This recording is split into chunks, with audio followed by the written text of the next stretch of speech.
All right, are we ready? Yeah. All right.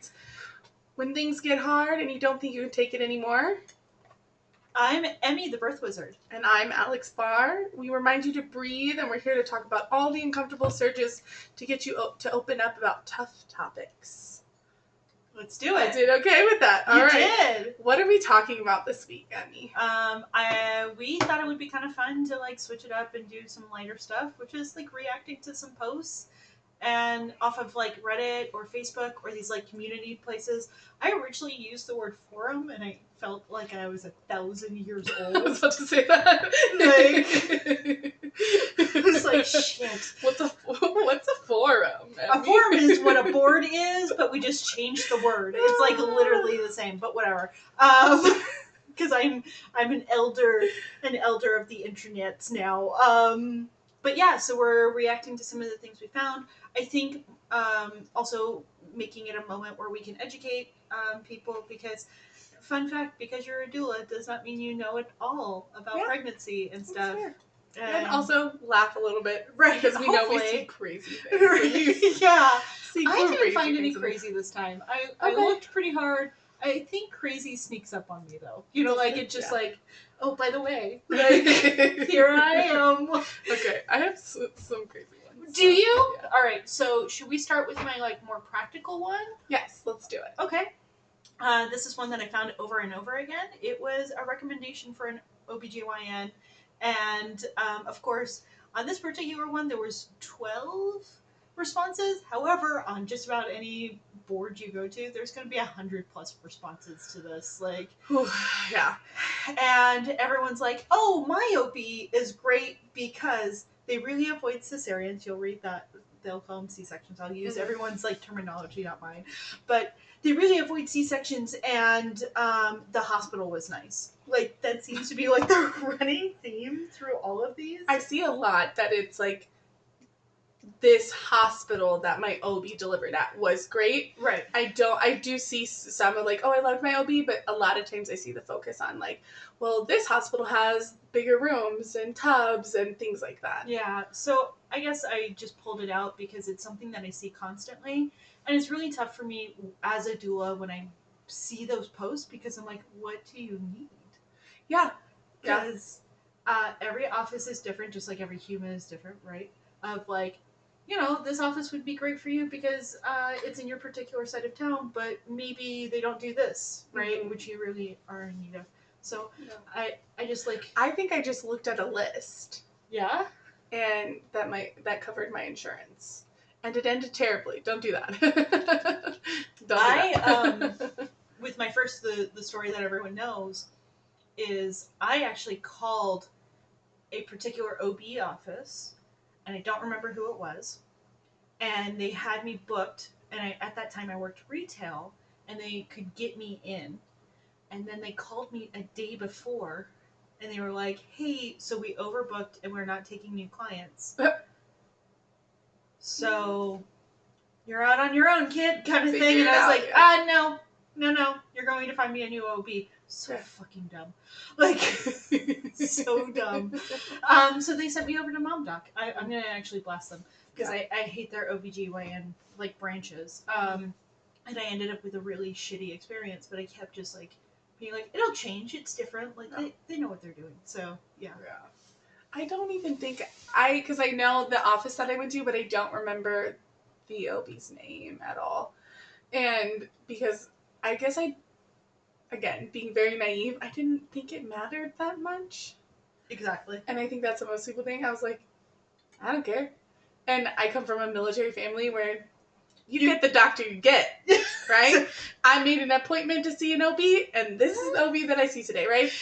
Yep. You know, I didn't even put together that might be also what was going on with me. Of like, no, I need to be seen. If I don't make it loud now, you guys are going to send me back through the VA system. It's going to take me a year. Which sucks. Right. I'm pretty sure my whole life I had a primary care physician. Doesn't mean I met them. Right. Or ever. Yeah. So. I just found it an important thing to touch on because you see so many of them. And so now how I answer is like, what are you looking for? What side of town are you on? And like, if you can, because you're not a high-risk pregnancy or immediately opting for a C-section, please consider midwives or these other practices. Yeah. And, home birth's cool, and so is birth centers, so check out those options. And, there may not be what you think. So, yeah. So, because there's a lot of negative connotations with that kind of stuff, or, very, hippie connotations of, home birth and things like that. Yeah. So I like throwing it out there because people don't even realize it's a cool, rad option. Yeah. So go ahead and do yours. All right. This one's funny. Okay, please. Okay. So, it's about vaccines. I won't go into vaccines too deeply, but this is my favorite thing. Facebook censors when you type vaccine. So in this particular group, they have 2 different names for it, and it really confused me while I was reading this. So this says, Facebook is making us admins approve some posts today because there was a unicorn juice post that the thought police didn't like yesterday. Unicorn juice? Are we talking about unicorn cum? And I just think that's the funniest thing in the world. And then the second one said, I know of multiple local doctors that won't even review a patient's chart if they aren't glittered. Wow. And I saw this and I was like, I need to screenshot this because it's so funny. Yes. Because even if you're talking about what you think is a really serious topic, to use that phrasing is just so funny to me. That is hilarious. Oh my goodness. Just the connotations of unicorn juice. I swear, if we scroll through a couple of hentais, they probably have used that before. Wow. I'm like, who even thought of that? Who even thought of that? I think that's so hilarious to me. That's really funny. This one's a little bit more serious. It's are any of you pregnant moms with hypermesis? Any tips, medications, what helped? Is it normal to go days without eating? So, this is one of those education points. Do you know what hypermesis is? That's the very severe morning sickness. Yes. Right? Okay. Essentially, you cannot keep anything down, including water. Mm-hmm. It can result in severe dehydration, weight loss, and often it is underdiagnosed. Mm-hmm. Because if you throw up more than 2 or 3 times a day, you should be pushed into that category. If you have to be given any sort of anti-nausea medication during your pregnancy, mm-hmm. you're usually pushed into this category. But I like throwing it out there because so many people are like, what is that? What is that? Yeah. What? Why? And also on the other side, these poor individuals with it, they truly cannot keep any sustenance down. They cannot nothing. I have several friends one in particular still has her clip up on the wall, mm-hmm. where she used to sit and get IV fluids in her living room, and they leave it up because they've always talked about a 3rd baby, and it's mm-hmm. so that way they can look at it and be like, that's the reality, not cute babies and all of this. The reality is for 9 months she will be sitting in that spot getting nonstop IV fluids. So, and I've heard that from people with it about how they desire to have more kids, but they know that how am I supposed to go through this again and care for young children at Correct. The same time? Correct. Is that okay on my family mm-hmm. kind of thing? Yeah. But it's genetic usually is, and sometimes it'll just strike out of nowhere. Mm-hmm. There's no explanation. Nobody in your family could have it. There's usually a hereditary, not genetic, hereditary component. It is normal to go days without eating. They do try to get some sort of protein shake in you or something for you to be able to mm-hmm. keep down. And essentially, most of the providers I know are just whatever you can do. Whatever you can eat it. Just eat it. We're not going to talk to you about nutrition at this point. Just get it into your body because that's better than nothing. Yeah. And then the medications that are usually prescribed are something along the lines of a Zofran mm-hmm. or anti-nausea. Yeah. So, yeah. There you go. It is totally for normal. moms with hypermesis. Yeah. And people with hypermesis. Yeah. Go for it. All right. My next one is This one's about newborns. Oh, fun. This says, my 6-week-old always wants to be held. I thought this was normal for the first 3 to 4 months, but my mom said that I've taught her to expect to be held all the time, and that I should let her cry a bit before picking her up. Did I spoil my daughter, or is this a normal phase of development that she will outgrow? And the big thing that I think is funny about this one is the baby is 6 weeks old. You're not talking about a toddler. No. You're talking about a 6-week-old. That really hurts my heart. Hurts my heart too. Oh, Yeah. that really hurts my heart. So for anybody who needs to hear it, hold your babies. It's okay. You cannot spoil a baby.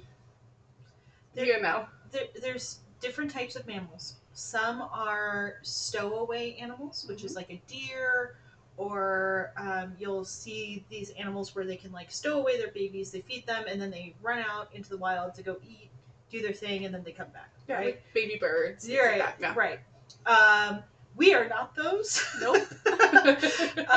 We are just like the monkeys at the zoo, where you see the little baby monkey who's constantly attached to the mother. And it's really funny to me because I see those like mama monkeys sometimes, and the looks of their faces, I'm like, I know that face. They're like, the face I'm so of, like, tired of something sucking on my nipple. Or you can literally see her sometimes like as a monkey.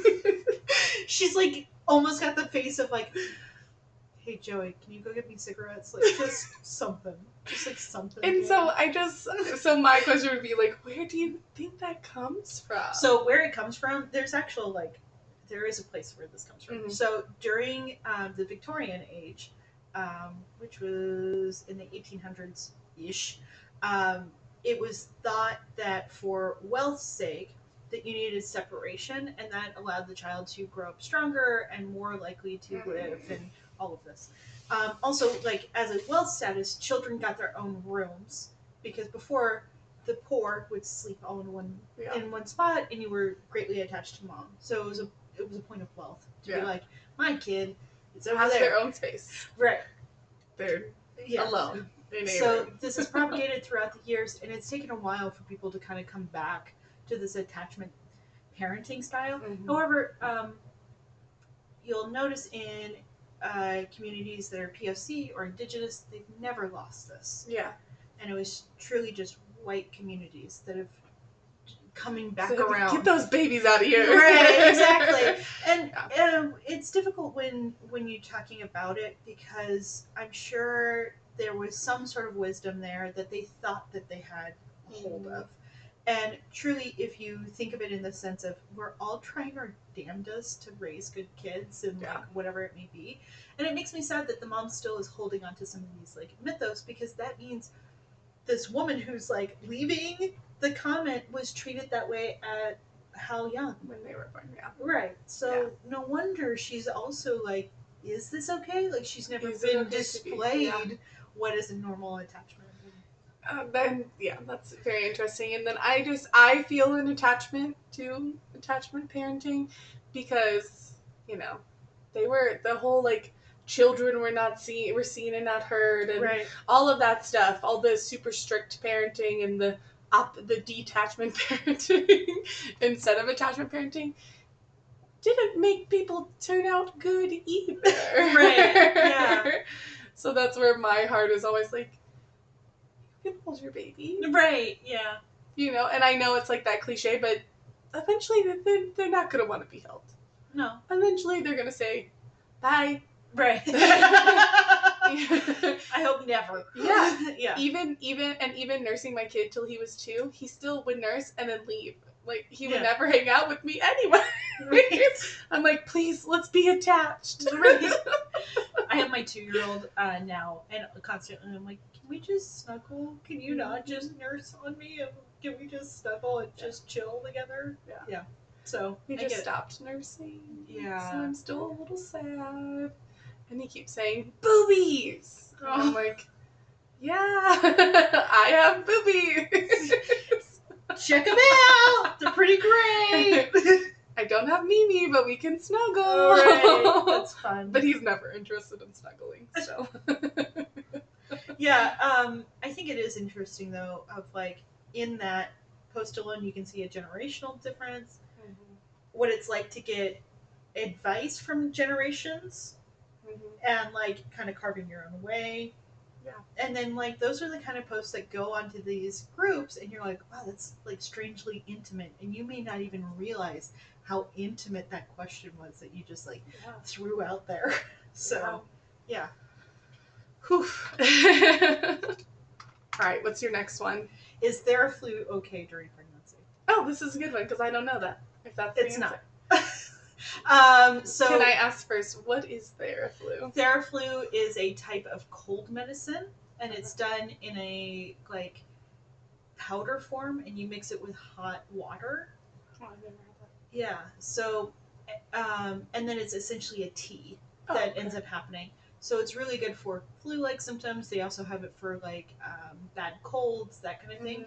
There's a chemical inside of it, if you drink it during your first trimester, that can result in birth defects. So it is not safe. Can you do it in later times? Maybe, is kind of the consensus. So your provider will tell you absolutely not. Just find something else. Yeah. You're honestly safer drinking a hot toddy than you are a Theraflu. So, and those hot toddies will make you feel good, right? Yeah, and it does essentially the same thing of having some sort of heat and liquid, and then you have honey in there and lemon. So yeah, all the other good stuff. Yeah. But again, I thought this one was more interesting for like undercurrent. I think it's fascinating when people go to Facebook groups or Reddit for medical advice. I think that's the most fascinating thing ever, because I'm speechless. Because first of all, there are particular places you can find if medications are safe during pregnancy. Yeah. That are reputable sources. Correct. That are not Facebook. And you can just Google it. Like literally, it'll come up. With those reputable sites, so that way you can verify. But then I feel like it's also a thing, which maybe you can tell me what you think, is that like people are like afraid to call their doctor's office. They're afraid to reach out to that. It's always like should I reach out? I don't know. Should I call? I don't know. Like and then if you went and saw your provider and you were there, they were there for their 5 minutes or whatever, are you going to remember that? Are you going to, that kind of thing? There's that, and I read the most, like, damning thing towards, it was a couple months ago, and it was referring to COVID in particular, but it was saying maybe we wouldn't have the misinformation that we do here in the U.S. if we had healthcare for everyone. Because you wouldn't have these individuals who are going to these places to get healthcare advice because they can't afford to speak to someone who's, reputable. So I think that's the other part of it, is you also have a sense of like, I might not have the cash, or I might not have the resources or the access, so we're turning to this other place where maybe someone will be kind enough who is reputable to speak to me. Or to get maybe a consensus that makes them feel like what they know what the right answer is. Correct. Oh, that would make me, because I can even tell you the number of times that I didn't go to the doctor when I should have because I couldn't afford it, or the number of times I had to go to work while I was sick because I could not afford to go to the doctor to get the doctors. Right. So not only am I missing a day of work, I'm also paying for a doctor's visit for them to tell me I have a cold and then I shouldn't go to work. Right. Right? Yep, exactly. And that's where with the things like COVID, for people to say, oh, I can't believe you would send sick kids to school. I can. Yeah. I know it's not on purpose. I know that it's a hard thing to do, but I can. Yeah. I can understand all of that stuff, and I can understand turning to Facebook for medical advice. For medical advice, and I think off of my last two, it shows like there's a lot of turning to these groups for medical advice, and I think there's also turning to us as doulas for medical advice. When and that's not our scope, and it's not our job. But if I put it in this perspective of maybe, like you said, there's a bit of fear of like asking about it, or forgetfulness of like, shit, I was just there, crap, now I got to make another appointment, or I got to call the line for a nurse to be annoyed to ask me this simple question. I'll just ask my doula. Right, I paid them. They should give me an answer. Yeah. Or they can tell me, okay, you need to call your doctor. Right, exactly. Yeah. It's almost like another line before they have to make the phone call to the doctor. Because I've done multiple times. You need to call your doctor. Yeah. I cannot help you with that. Please call your doctor. Or right. talk to your doctor at the next appointment if it's not an emergency kind of thing. So... Yeah, for sure. I think, because I just had it last night, where one of my clients was like, I feel crampy. Is that normal? All of this. And I'm like, how much water have you had? And she let me know. And I was like, did you take any magnesium? And she said yes. So I was like, all right, you can call your provider. But there's no, like, major crazy signs here where I'm saying, like, run right now to the ER. Call your doctor just to verify. Also remember that, like, you have a baby in your uterus and it's, like, stretching. Yeah. So you're gonna be crampy sometimes. Doing, annoying things like slamming their head into your body parts and organs. Yeah. So you might be a little achy here and there. Yeah. So like, yeah. But I don't know if that same kind of like care and like reassurance is also being done in the provider's office. Mm-hmm. It could be that they're asking questions and they're immediately getting like, why are you asking? Obviously, that's dangerous. Well, and I remember thinking like, oh, I don't want to bother. Yeah, my doctor. Or when I switched to my midwife, I even was like, I don't want to bother the midwife, you know? Yeah. And so it's, I don't know. It's maybe, but then I don't see them people getting a lot of comfort from these groups either. No, they're not. These groups are brutal. They're brutal. Where it's like, you've done everything wrong, and, and there's nothing you have done that is right. Yeah, exactly. All right, let's see what I got. Okay, little backstory. This was on post. Someone was just generally like, I would really like to breastfeed my baby. What do you recommend? Like, give me your tips kind of thing. And the first comment, which I don't know if it's first or the top comment, said, here's what I know about breastfeeding. You will not make enough milk in the beginning. Only colostrum will come, which is that yellow milk. And it will come in the first days, and you will have to supplement with formula, or otherwise your baby won't be fed. The fuck? And it went on after that. It was a very, very long paragraph of like, this is what I know about breastfeeding. And I was just like, it was kind of, because I had saved this post from when I was like, kind of new to becoming a doula, but it was like the first time where I was like, I can't look at these groups all the time. No, do not do it. First, if anyone watches this as a doula, get the fuck off the groups. Get the fuck out of those groups.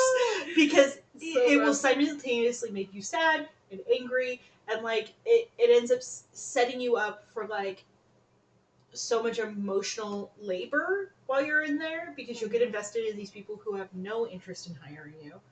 I can't tell you how many times I've been tagged in posts of people asking VBAC advice, and sometimes it's the same person in multiple groups, and I'll talk to that person. I'm like, they've already got their mindset on what is.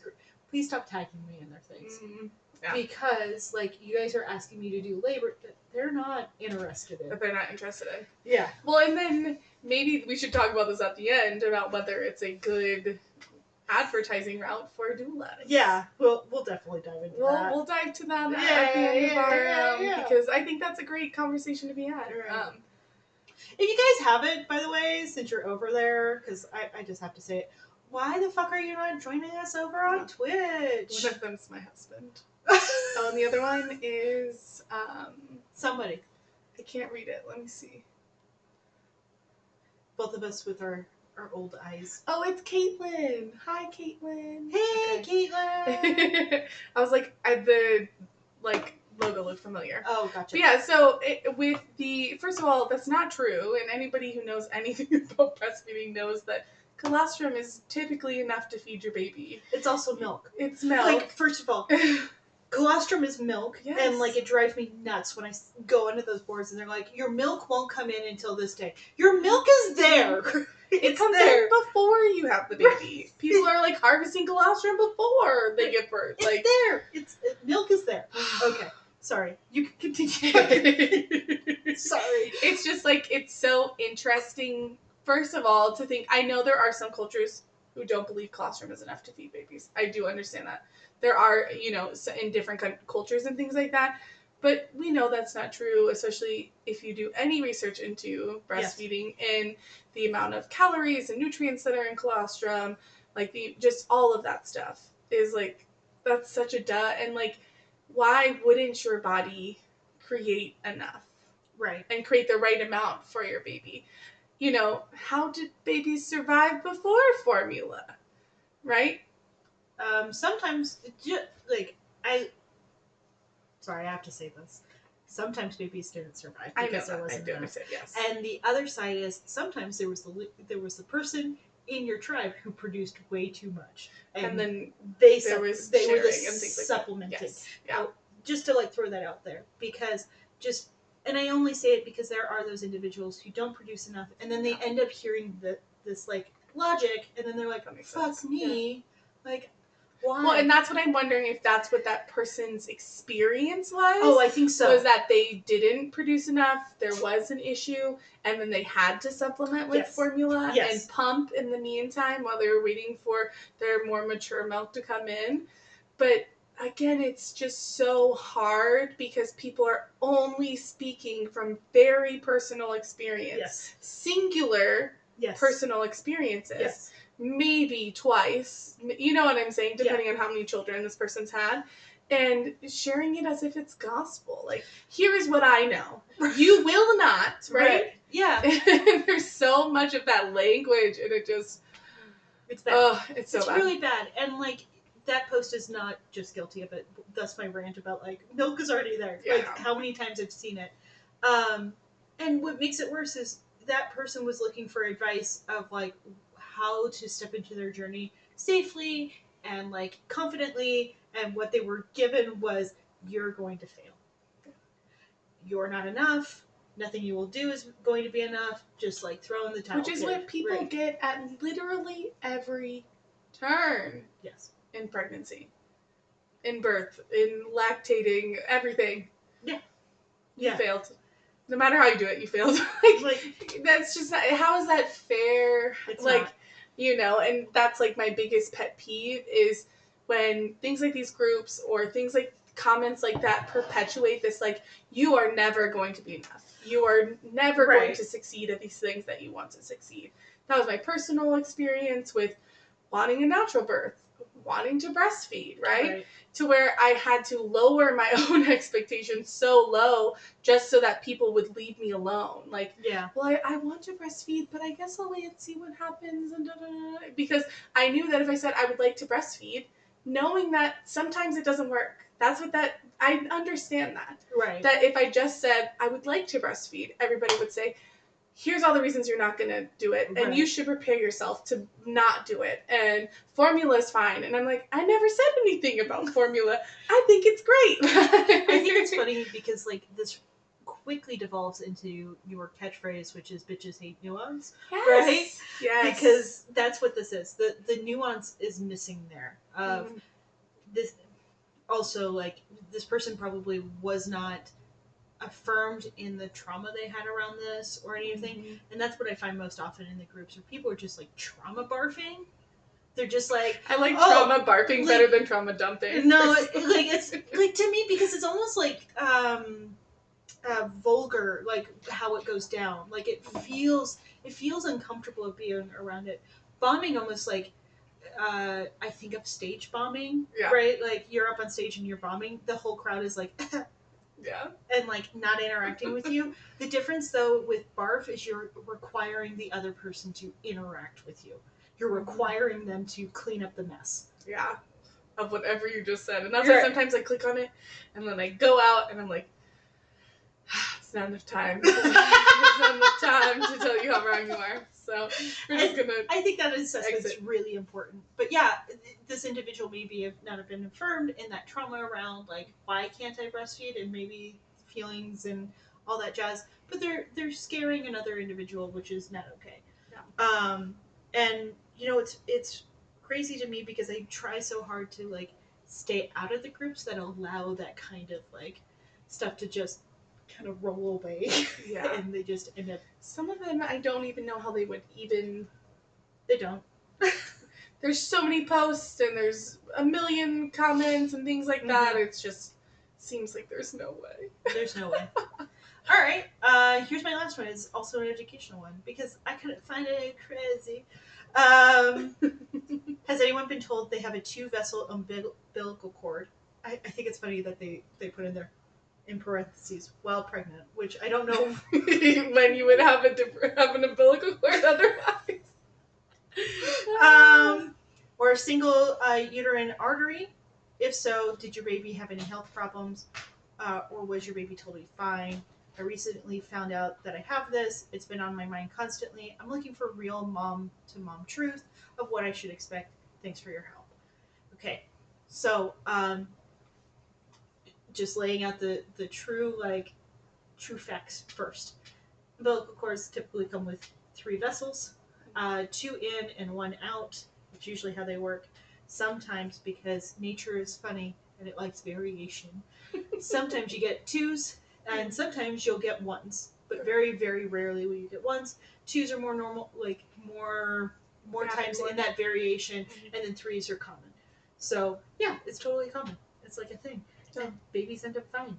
And the biggest risk it can run is sometimes during birth, if they get taut, pulled too taut, they could split from the placenta. Okay. That's the scariest thing about it. But the likelihood is very low, especially if you're not delivering a breech baby, because that's who poses the highest risk for that. Okay. So do you think this person was asking because their provider didn't tell them what you just said, and guaranteed, this lovely, affirming, okay, everything will probably be fine. These are just the things we need to look out for. Guaranteed. Or did they say, oh, by the way, you have a 2-vessel umbilical cord? See you later. I think they were even in a place of, oh my god, a 2-vessel umbilical cord. Let's send you MFM. Let's make you into high risk. Let's do all of this stuff. Because, again, we have to be kind to providers. They are in a job of taking care of people while understanding what liability is. So they're dancing those 2 spaces constantly. So what is going to be my response? Just like theirs. Let's get everyone in on this so it's not just my fuck up when something happens. But there's also a way to do that. Correct. Without terrifying people. Yep. Because that is the only thing, is that I am okay with a provider telling me, this is an issue. This makes you high risk. Right. Here's what we're going to do about it.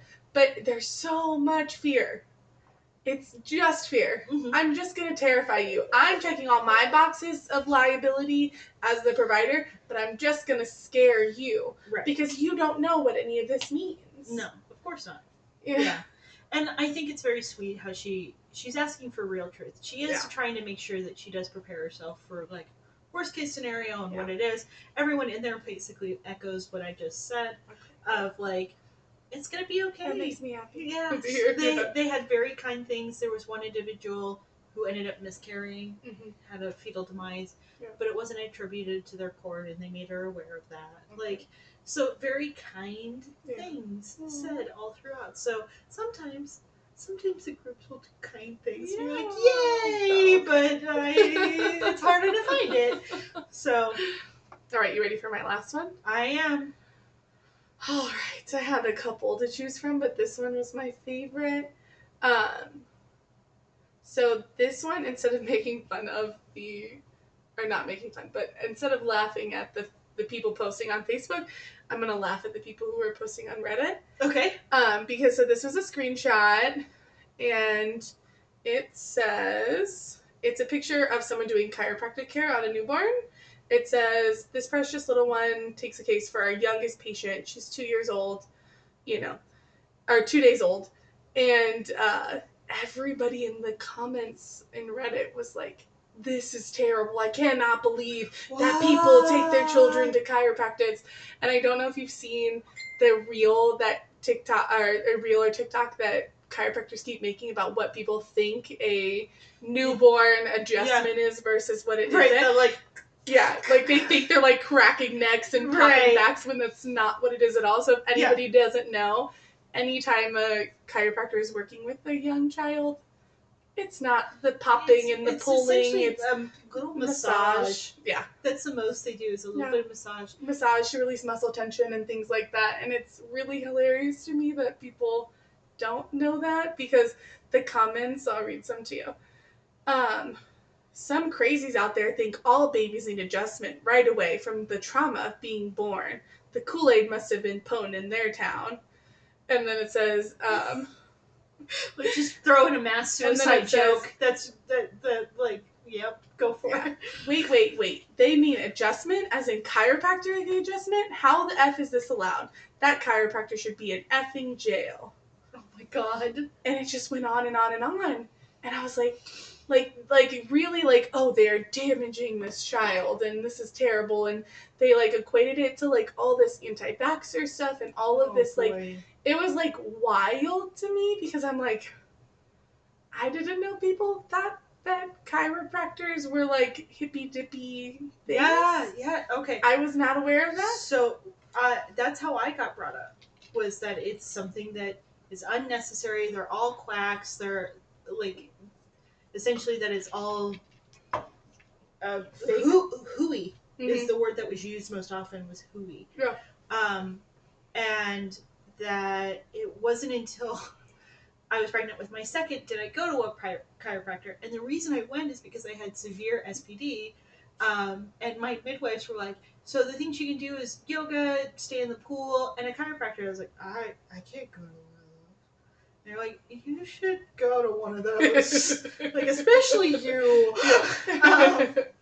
And I started to go to what Astros send people to Webster Certified, right? Mm-hmm. I so happen to have, through our insurance, free visits with this particular office. So I went, and I cannot tell you, every time I went out of there, I was like, you guys aren't hooey.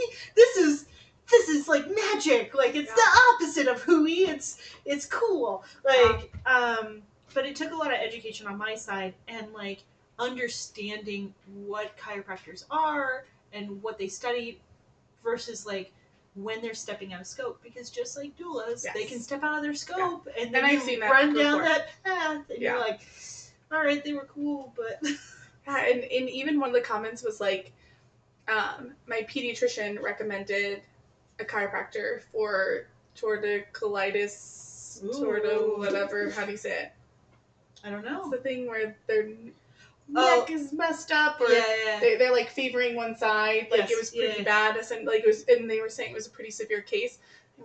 I'll figure out how to say it, but and I refused. So I made them send me to a physical therapist, and the physical therapist helped a little bit, but also recommended a chiropractor. Oh my god! And I just refused to go, and it took us months and months of exercises and stretches, but they're finally fine. And I'm like, I didn't know that people thought of them as like hooey. My dad, when he found out I was going to a chiropractor, alluded that I might miscarry, because these people would like align me in some way that would like cause damage.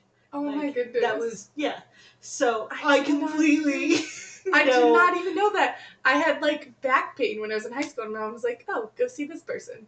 Like, it was never like a thing. And in my pregnancy, I did not see a chiropractor till 20 weeks, and I was miserable and literally felt so much better. So much better. I had like really bad round ligament pain. Yeah. All the things. I was still working on my feet. There's no way I could have worked till 38 weeks without her. Like, no. I'm like, yes, please. I love because of the SPD, really tight round ligaments and like some other stuff. And I went in for my first visit, and he's like, so you have a pretty bad case, and this might hurt the first couple of times we go. And I was like, oh, I can take it, because I can take pain. Pain is a friend of mine. We hang out. We go to bars sometimes.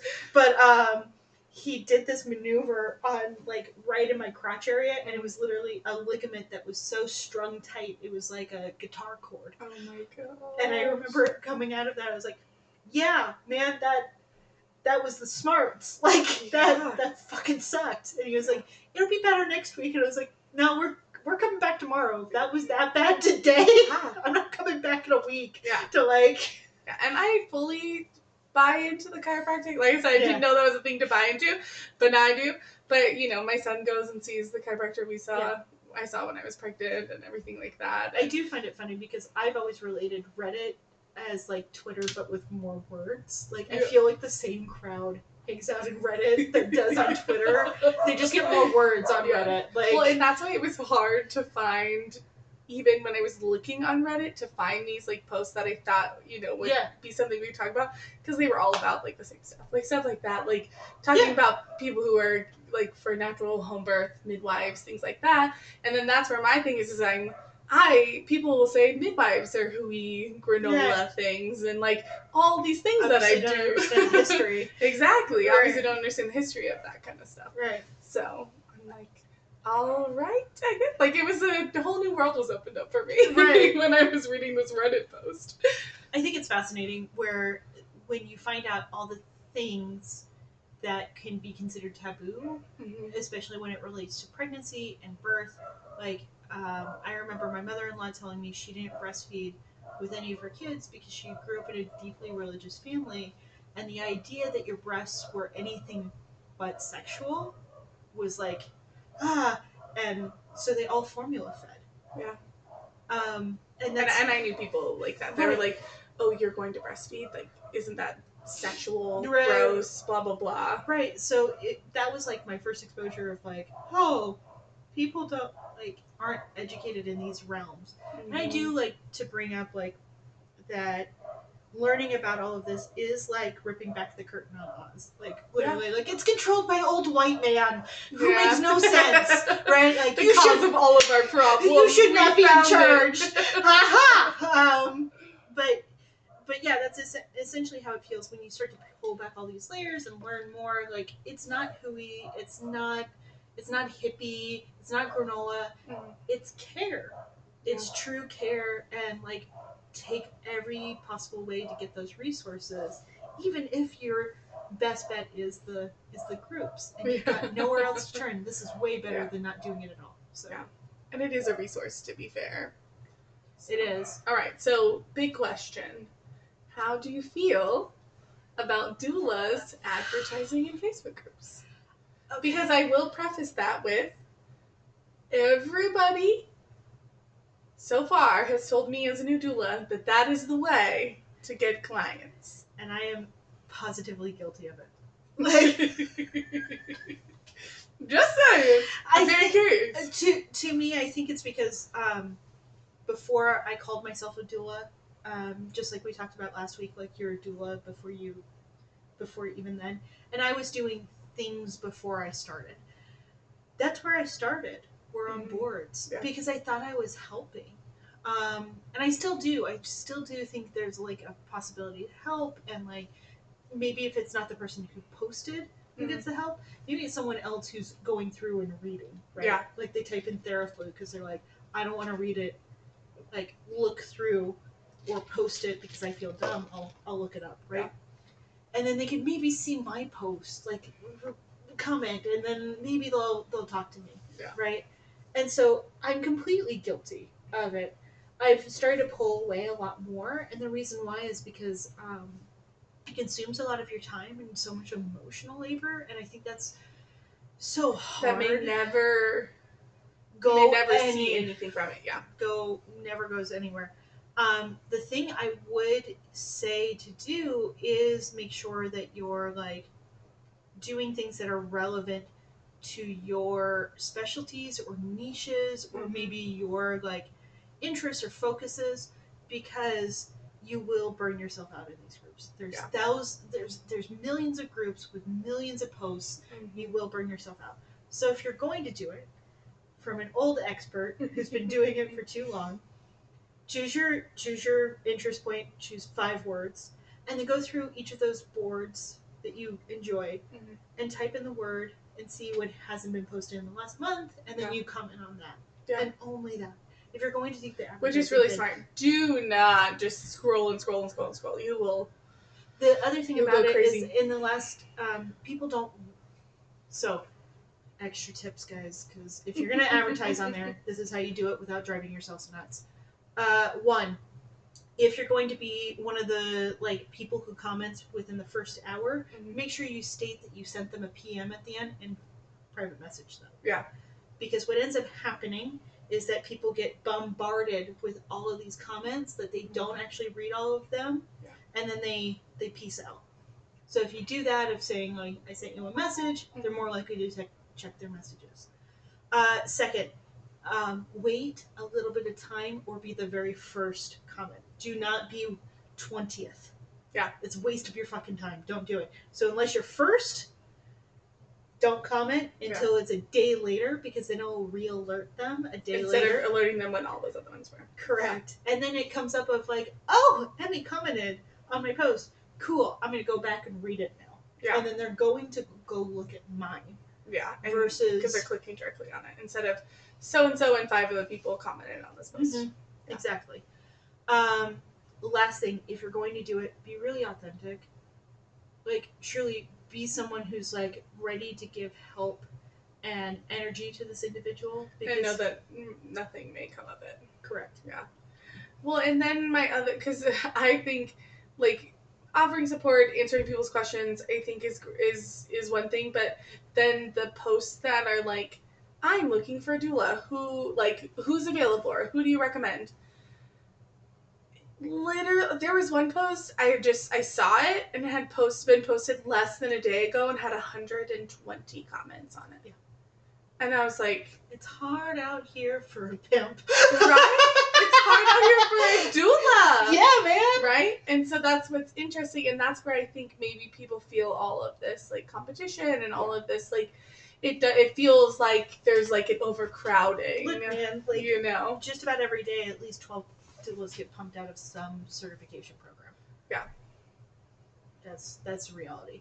So the moment you're a new doula, you're not even the newest doula. Yeah.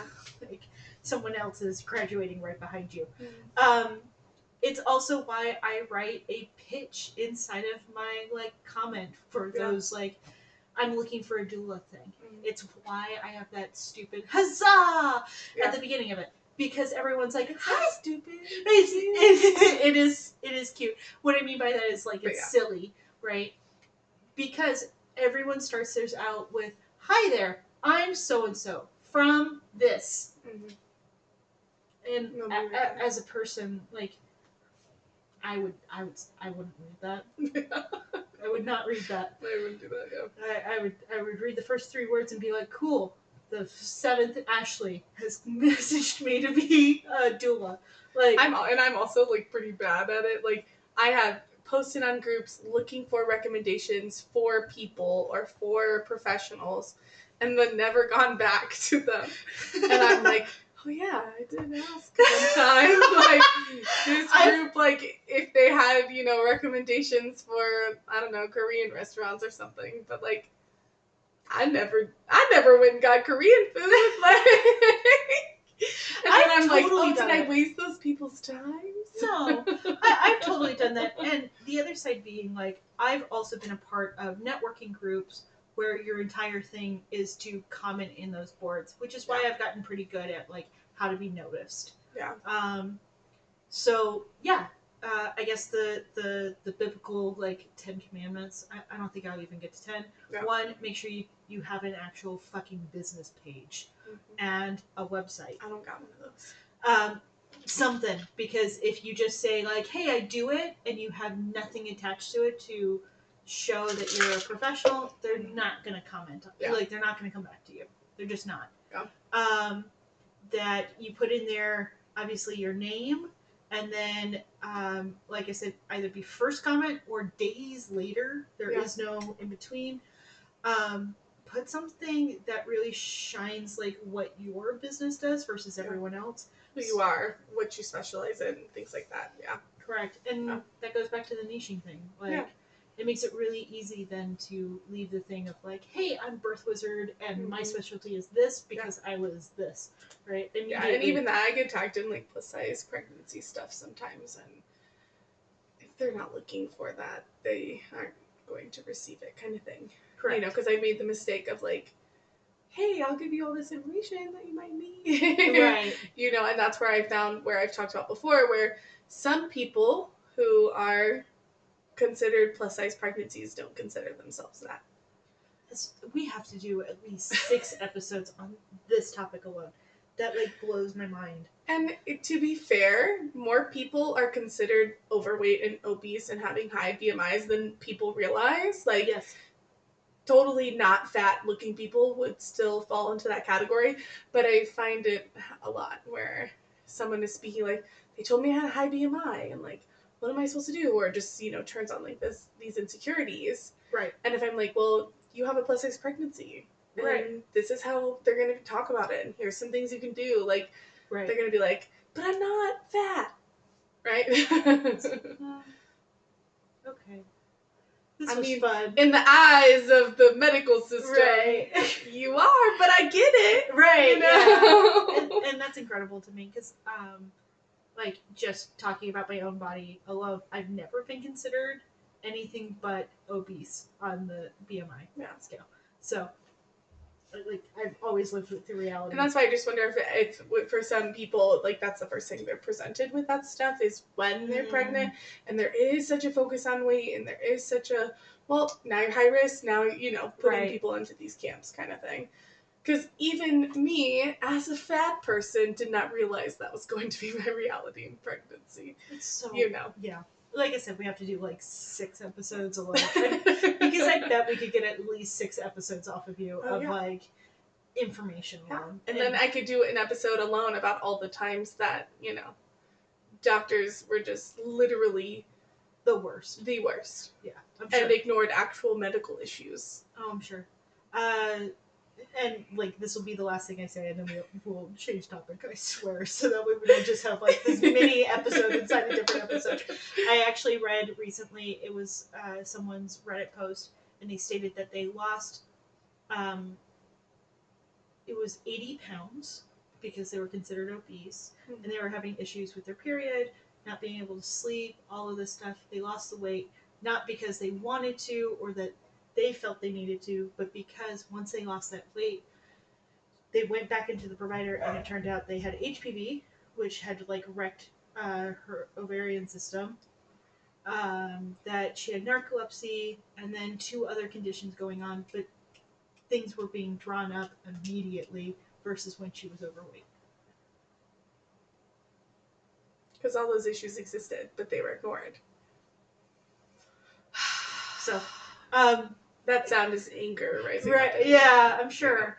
But it was a fascinating thing that she wrote in there, and she's like, now that I'm healthier, I'm putting on weight immediately because like I feel fine, and that's where my body should be. And she probably didn't feel well because all those things were going on and being untreated. Right. Yeah. Okay. Yeah, sorry. That's okay. That's another Reddit post you read. So. Yeah, I mean that's fair. But it counts. Here's what I'll say about advertising: just being kind to your heart, right? So if you're an individual who does not do well in the groups, don't be there. Yeah. Do not be there. If you got to do it because you're like, I gotta, right? Do it in the way that I said. Pick 5 keywords. Search that. Move on. Yeah. Do not read every all of few it. days or right. Because I'll do like a search like once a week. Yeah. See if there's anything that has come up about that. Especially when I was really trying to promote that pregnancy group I had started. Yes. I was doing that, but that's another point.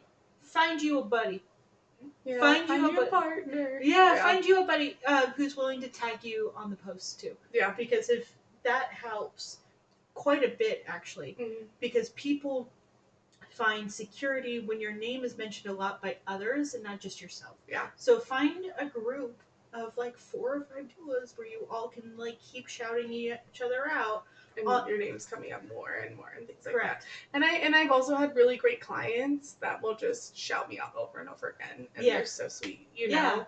So there you go. The best like doula gift ever that a client can give me is a 5-star review and keep tagging me on shit. Like that's free, man. You did so good. Right, exactly. That's free, and it goes so much further. Yeah. Oh my god, I cried when my 2 clients sent me their testimonials for my website. Aww. I literally cried because they were so sweet. I had one lady call me family, and I was like, oh. Yeah. So that's how I would say to handle the advertising. Obviously, there's lots of ways to advertise. Yeah. Lots and lots of ways. I feel like that's the only thing that's pushed. And when I'm like, I don't really love Facebook, everybody's like, but you gotta love Facebook, and you gotta do it, and you gotta be on there, and you gotta be in 100 groups, and you got to, and I'm like, oh, I can't though. Because stuff like that, what we did the first half of the episode on, is like all you see. You don't see people like, I'm looking for a doula. You see that such a tiny amount. Most of the time it's stuff like that. People sharing tragic things in their life, people sharing all this stuff about their life, people sharing this misinformation. Yeah. And that's where I always make the joke is like, all of these people are so willing to give out information of things they've never studied before, they've never researched before, from their own personal experience or otherwise. But the people who are actually educated know better. Yeah, for sure. They know better than be like, actually, this is the right thing. You know? I think a big part of that too, I will say, I have gotten clients off of boards. Mm-hmm. I have, and it's not just in my realm of expertise. It's because I put so much kindness and love in what I posted. Mm-hmm. But the only reason I was able to do that is I was able to step away from the groups most of the time, because I'll find the occasional person who's like, who's ever birthed naturally? And I don't know what that's like. And can I even do it? Right? And I try and like leave some sort of comment of like, this is what it takes. It's not this scary thing. If you want these particular things, this is how you do it. And like, I'm around. Give me a call. Right? And I've gotten clients off of just doing that alone. So it's amazing what will happen if you're just, doing your thing. Yeah. And those people will come up across my feed, and I'm like, I gotta love on them for a second, because I can just feel the anxiety is palpable. Yeah. So Well, I think that's a good place to end. Yeah. I think that was a good episode. Me too. I don't know about y'all, but I thought it was great. I'm Emmy, the Birth Wizard. And I'm Alex Paul. And this was Ring of Fire Podcast. Yes, we will see you next week on Friday at 7. Bye. Or you will see this on YouTube on a Tuesday. Yeah.